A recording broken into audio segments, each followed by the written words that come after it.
내 마음대로라는 제목으로 말씀을 전하도록 하겠습니다.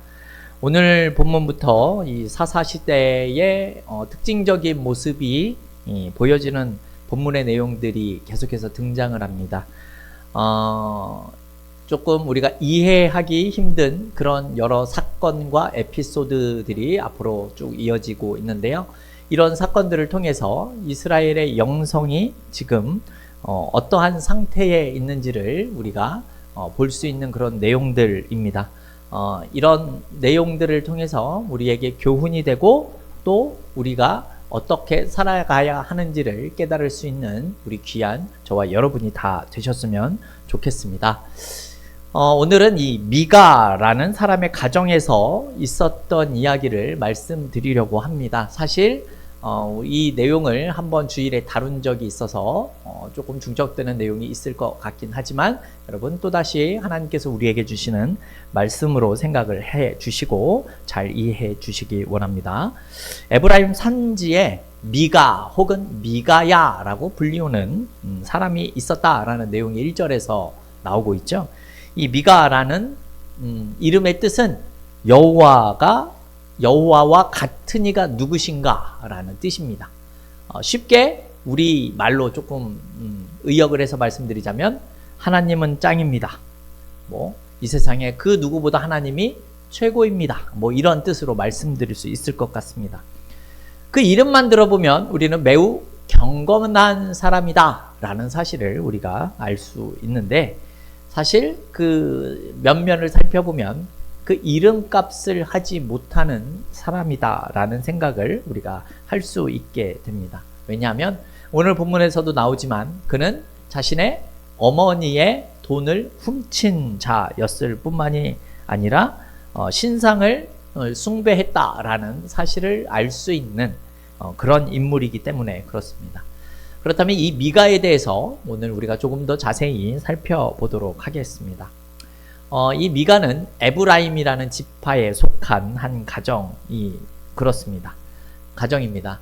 모든 가정이 이 미가네와 똑같다라고 말씀을 드릴 수는 없겠지만 그 모습이 크게 다르지 않을 수도 있겠다라는 생각을 우리가 할 수 있게 되는데요. 어느 날 미가가 자신의 어머니가 저주를 하는 소리를 듣게 됩니다. 미가의 어머니가 저주를 한 이유는 무엇입니까? 미가의 어머니가 자신의 돈 은 1,100을 잃어버렸기 때문에 그렇습니다. 근데 여러분 조금 이상하지 않습니까? 돈을 잃어버린 것은 자신의 실수가 아닐까요? 자신을 원망하는 게 맞지 다른 사람을 저주하는 게 이상하다라고 생각을 하실 수도 있을 것 같습니다. 아니면 돈을 주운 사람을 생각을 하면서 저주를 퍼부었을 수도 있겠지만 사실 이 성경에 잃어버렸다라는 이 내용이 이렇게 번역이 되어서 우리가 오해를 할 수 있는 부분일 것 같습니다. 원래 이 말의 뜻은 취하다, 잡다라는 겁니다. 그러니까 누가 그 돈을 취했다, 가져갔다 이런 뜻이 되는 거죠.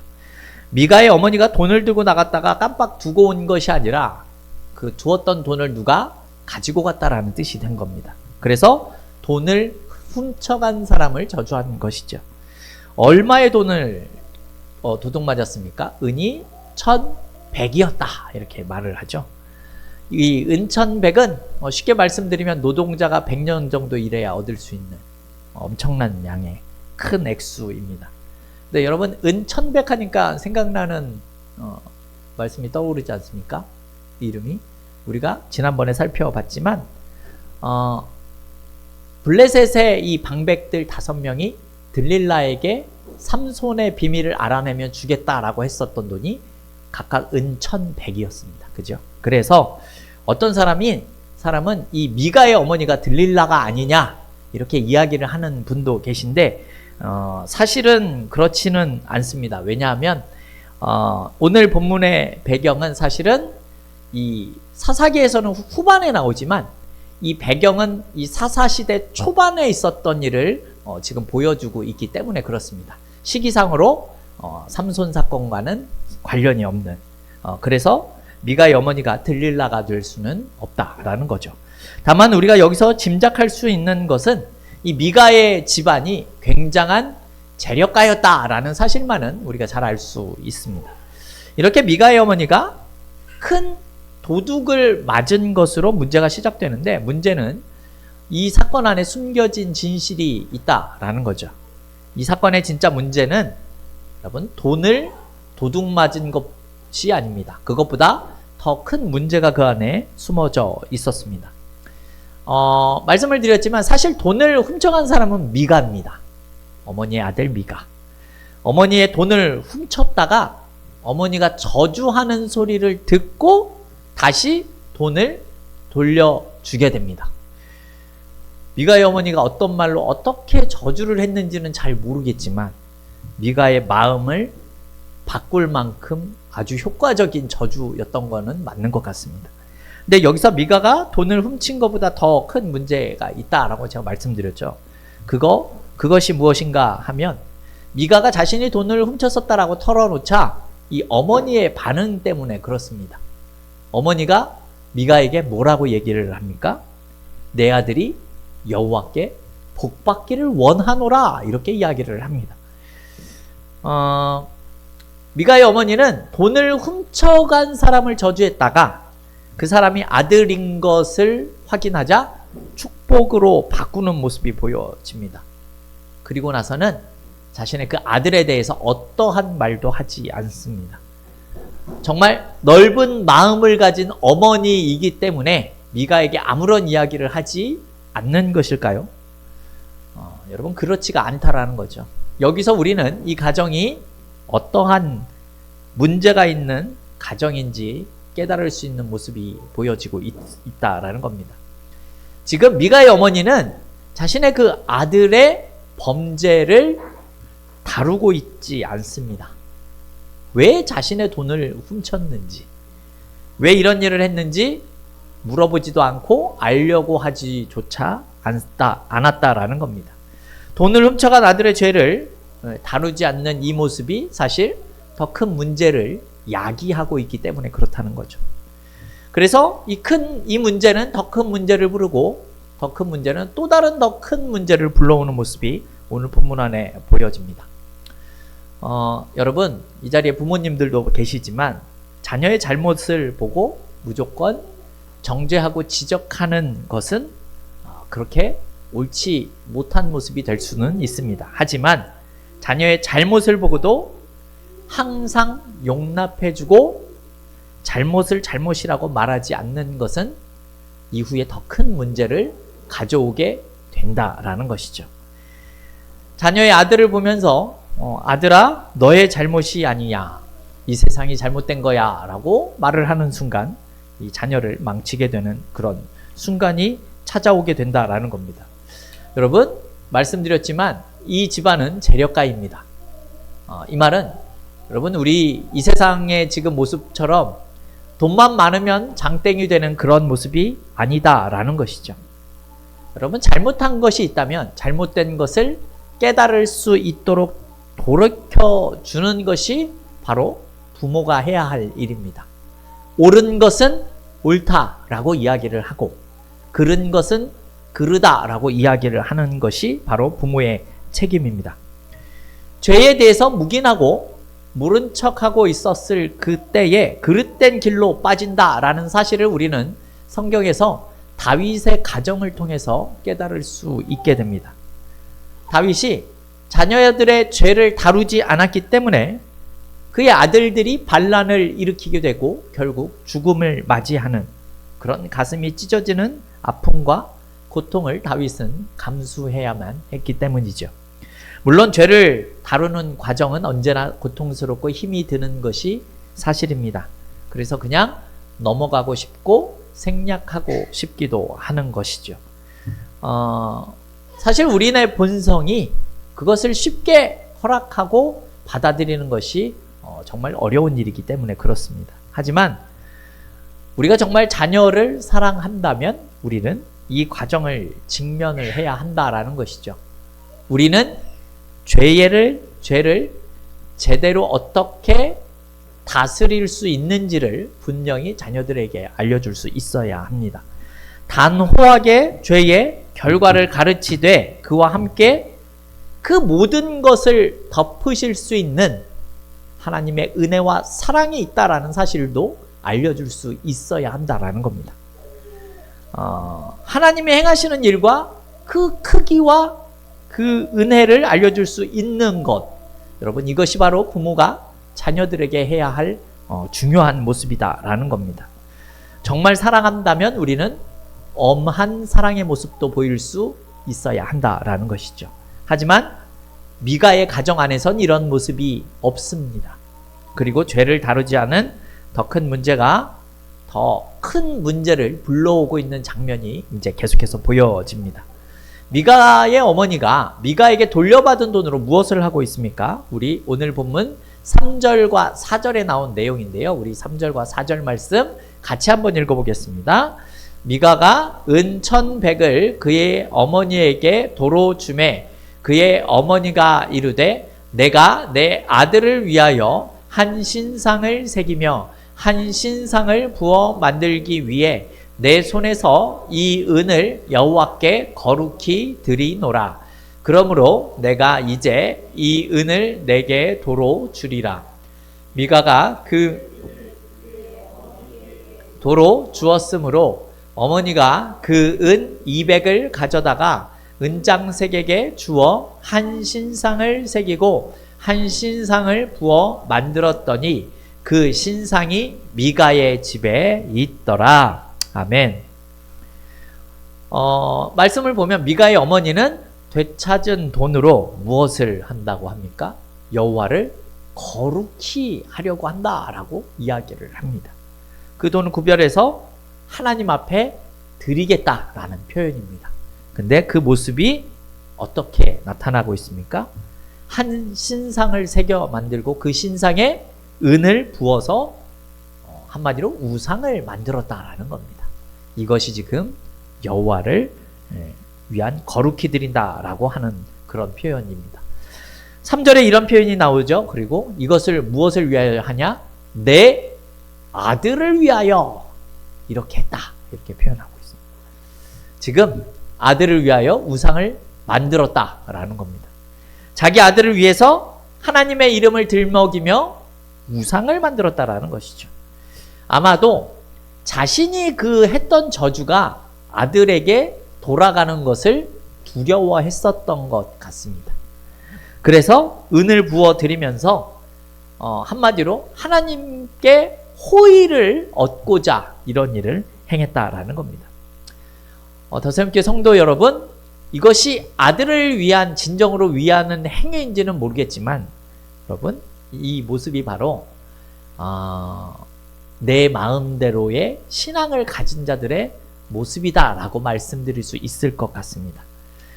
하나님께서 무엇을 명하셨는지, 하나님께서 무엇을 원하시는지, 무엇을 금하셨는지, 무엇을 미워하시고 무엇이 죄인지 아무런 생각과 상관하지 않는 이러한 모습이 보여지고 있다라는 겁니다.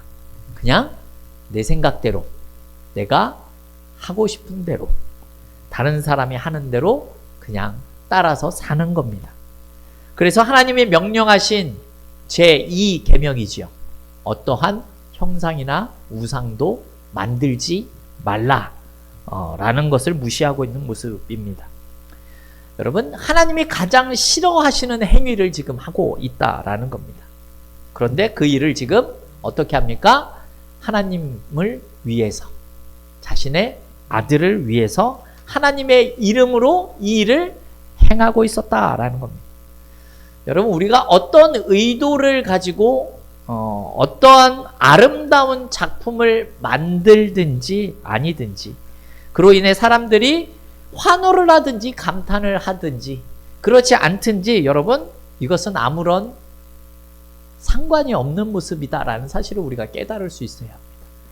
왜냐하면 하나님의 형상을 만드는 것 자체가 하나님이 금하신 일이기 때문에 그렇습니다. 여러분, 사람은 하나님을 본 적도 없기 때문에 대신할 수도 없고 하나님에 대한 표현을 우리는 자세히 할 수가 없다라는 것이죠. 하지만 미가의 어머니는 우상을 부어서 만들었고 그 우상은 미가의 집에서 그의 하나님이 되고 맙니다. 그리고 미가는 집안에 추가로 뭔가를 계속해서 만듭니다. 우리 5절 말씀도 같이 한번 읽어볼까요? 5절입니다. 그 사람 미가에게 신당이 있으므로 그가 에봇과 드라빔을 만들고 한 아들을 세워 그의 제사장으로 삼았더라. 아멘. 뭐라고 합니까? 미가에게 뭐가 있다고요? 신당이 있다고 이야기를 합니다. 신당이라는 것은 문자적으로는 사전적으로는 그냥 신들의 집입니다. 신이 있는 곳. 미가에게는 신을 모셔두고 제사를 드리는 장소가 있었다라는 거죠. 그래서 제사를 드리기 위해서 하나님이 정하신 성막, 성소에 갈 필요가 없어진 그러한 상황이지요. 이 말은 내가 원하는 때, 내가 원하는 시간에 내 마음대로 나는 제사 드릴 수 있다라는 것이죠. 그럼 미가에게 지금 은으로 만들어진 매우 따끈따끈한 신상이 그의 신당 안으로 들어오게 됩니다. 신당과 신상이 있는 그곳에 미가가 또 무엇을 만듭니까? 에봇과 드라빔을 만듭니다. 여러분, 에봇은 우리가 잘 알듯이 제사장들이 입는 옷이고 그 에봇을 통해서 하나님의 뜻을 구하는 일에 사용했습니다. 그리고 또 뭘 만들었다고요? 드라빔을 만들었습니다. 여러분, 드라빔은 점을 치는 데 사용했었던 우상입니다. 여러분, 매우 묘하지 않습니까? 하나는 하나님의 뜻을 구하는 것을 만들고 또 다른 하나는 점치는 것을 같이 만들었습니다. 쉽게 말하면 나한테 도움되는 뭐 좋다고 얘기하는 건 지금 다 집에다가 갖다 놓고 만들어 놓는 겁니다. 하나둘 자신이 원하는 것을 갖추어가던 미가에게 이제 남은 것이, 필요한 것이 단 한 가지가 남았습니다. 그것이 무엇입니까? 제사장입니다. 그래서 미가는 자신의 아들들 중에 한 아들을 제사장으로 세웁니다. 여러분 알다시피 제사장은 어떤 지파가 해야 하는 겁니까? 네, 레위 지파에게 주어지는 고유의 직위이죠. 하지만 미가는 이것을 무시하고 자신의 아들을 세우는 거예요. 목사님, 미가가 혹시 몰라서 그랬지 않았을까요? 이렇게 생각을 하실 수도 있지만 여러분, 이후에 미가가 레위 청년을 자신의 집에 제사장으로 고용하는 장면이 나오게 됩니다. 그 말은 레위 사람이 제사장이 되어야 한다라는 사실을 미가는 이미 알고도 이런 일들을 했다라는 겁니다. 하지만 미가에겐 그런 일들이 지금 전혀 중요하지 않습니다. 미가는 미가의 어머니와 마찬가지로 무엇이 좋은 것이고 나쁜 것이고 해야 할 일이고 하지 말아야 할 일인지 전혀 가늠하지 못하고 있기 때문에 그렇습니다. 하면 좋고 안 하면 좀 별 문제 없는 그냥 그 정도의 일로 생각을 하고 있는 겁니다. 결국 미가는 온갖 가짜로 만들어진 가짜 신앙생활을 하게 되는 것이죠. 그럼에도 미가는 자신이 섬기는 우상에 대해서 여호와 이스라엘의 하나님이다 라고 이름을 갖다 붙이게 됩니다. 여러분 생각을 해보십시오. 하나님이라고 부르고 있지만 사실 그건 겉모습일 뿐입니다. 그의 내용은, 그의 모습은 단 하나도 하나님이 명하신 내용을 지킨 것이 없으며 모든 것을 다 자기 마음대로 자신이 원하는 대로 하고 있기 때문에 그렇다라는 겁니다. 이런 미가를 두고 성경은 이렇게 평가하고 있습니다. 우리 오늘 6절 말씀 같이 한번 읽어보겠습니다. 6절입니다. 그때에는 이스라엘의 왕이 없었으므로 사람마다 자기 소견에 옳은 대로 행하였더라. 아멘. 우리가 잘 알고 있는 사사기에서 가장 유명한 말씀입니다. 지금 이스라엘 백성들은 자기의 소견에 옳은 대로, 자기의 눈에 좋아 보이는 대로 그냥 이렇게 행하고 있습니다. 여전히 하나님께서 이스라엘의 왕으로 계시지만 그들은 그 왕을 따르지 않습니다. 왕이신 하나님을 무시하고 결국 스스로가 왕과 같은 모습을 보이고 있다라는 것이죠. 그래서 이스라엘이 어떻게 합니까? 하나님의 말씀대로가 아니라 자기 생각대로 하는 겁니다. 자기 소견대로 사는 겁니다. 내가 원하는 대로 내 입맛에 맞는 제사장을 세우고 우상을 만들고 신당을 세우고 원하는 제사를 드리고 온갖 좋다라는 건 다 가져다 놓는 겁니다. 그리고선 하는 말이 하나님을 위하고 하나님을 섬긴다라고 지금 말하고 있다라는 것이죠. 여러분, 미가의 가정이 하나님을 제대로 섬기는 것처럼 보이십니까? 여러분, 이것은 미가가 그냥 다른 종교 하나를 만든 것과 크게 다를 바가 없는 행위입니다. 내가 생각하기에 그냥 좋은 대로 그냥 행한 겁니다. 내가 생각하기에 내가 만족할 수 있는 일을 하고 내가 편한 대로 내 소견에 옳은 대로 행했습니다. 여러분, 이것이 미가 한 사람만의 모습이 아니라 지금 이스라엘 전체의 모습이 이와 비슷하다라는 사실을 우리에게 보여주는 모습이다라는 겁니다. 더세움교회 성도 여러분, 우리는요, 내가 원하는 대로 살아가는 것은 내가 하나님을 믿고 있는 것이 아니라 내가 바라고 원하는 것을 믿고 살아가는 일뿐이다 라는 사실을 우리가 기억해야 합니다. 하나님의 말씀을 기준으로 삼아서 살아가는 것이 아니라 하나님의 말씀도 내가 생각하기에 내 편의에 맞춰서 바꿔 그리고 원하고 바라는 대로 그렇게 살아가고 있다라는 것이죠. 여러분, 이 세상을 살아가는 모습이 하나님이 말씀하신 것을 절대로 우리는 선택사항으로 만들어서는 안 된다라는 사실을 우리는 기억해야 합니다. 하나님께서 우리에게 주신 명령은 내가 해도 되고 안 해도 되는 문제가 아니기 때문에 그렇습니다. 만약 우리가 하나님의 말씀을 선택사항으로 만들어 버린다면 우리는 하나님을 내가 원하는 방식으로 내가 생각한 대로 섬기는 모습을 보일 수는 있습니다. 하지만 그것은 진정 하나님을 섬기는 모습은 아니다라는 것이죠. 결국 하나님을 섬기는 것이 아니라 내가 만들어 놓은 가짜 하나님을 섬기는 모습이 될 수밖에 없게 되는 겁니다.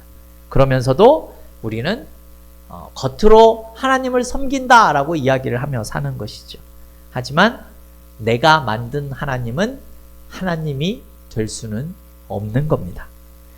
하나님은 우리를 만들 수 있지만 여러분, 우리는 하나님을 만들 자격이나 권위나 권세를 가질 수 없다는 사실을 우리는 기억해야 한다라는 겁니다. 사실 미가의 신앙의 모습은 저 같은 사람한테 이렇게 얘기하는 것과 같습니다. 저는 그렇게 생각하지 않아요. 내가 믿는 하나님은 그런 하나님은 아닌 것 같아요.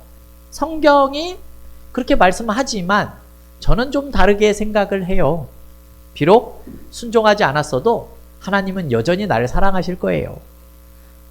저는 그런 내용은 받아들일 수 없어요. 이렇게 말하는 것과 동일하다라는 겁니다. 여러분, 만약에 하나님이 원하시는 것이 우리에게 선택사항이 된다면 어떠한 일이 발생할 것 같습니까? 내가 기분 좋으면 하나님이 원하는 것을 들어줄 수도 있는 것이고요. 하기 싫으면 하지 않을 수도 있게 되는 겁니다. 내가 할 만한 것은 순종하겠지만 내가 하기 싫거나 좀 어려운 것은 거절할 수 있는 겁니다.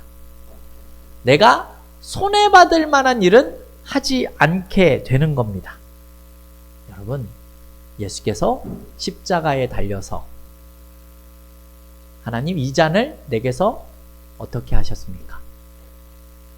옮겨주십시오. 하지만 하나님의 뜻이 아니라면 예수님은 그 뜻에 온전히 순종하는 모습을 우리에게 보였지 않습니까? 여러분, 우리가 만약 이러한 모습이 있다면 우리는 제대로 하나님을 섬기는 자의 모습이 아닐 수 있다라는 겁니다. 이스라엘이 우상을 만들어 섬겼던 것과 크게 다르지 않은 겁니다. 비록 우리 눈에 보이는 우상을 우리가 만들지는 않았다라고 하더라도 하나님을 내 입맛대로 섬기고 있다면 여러분, 우리는 하나님을 우상으로 만들고 있는 행위가 된다라는 겁니다. 여러분, 그래서 이 사사기의 말씀을 통해서 우리는 우리 자신의 모습을 돌아볼 수 있는 모습이 필요한 겁니다. 하나님이 금하고 계신 것을 내가 행하고 있지는 않은지, 하나님이 명하고 계신 것을 내가 무시하고 있는 것은 아닌지, 혹시 하나님의 말씀을 의도적으로 걸러내고 있지는 않은지 우리는 돌아봐야 한다라는 겁니다. 우리가 이런 태도로 하나님의 말씀을 내 마음대로 선택하면서 우리가 하나님을 섬기게 된다면요, 만약에 그렇게 하면 우리는 더 편하게 하나님을 섬길 수 있게 되기는 할 겁니다. 하지만 그런 하나님은 성경에 존재하는 하나님이 아니다라는 사실을 우리는 기억해야 합니다.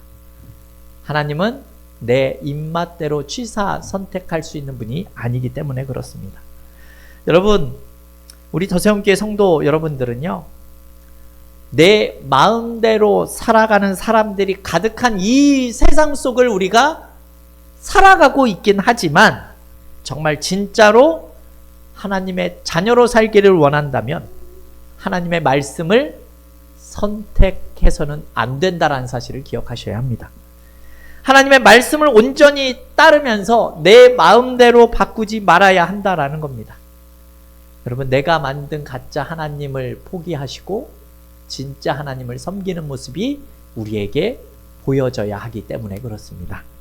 여러분, 이렇게 할 때요, 우리는 이 거짓된 세상을 살아가는 모습 속에서도 진실한 그리스도인으로 살아갈 수 있게 될 것입니다. 우리 모두가 이렇게 하나님을 섬길 수 있는 아름다운 모습들이 나타날 수 있기를 주님의 이름으로 축원합니다.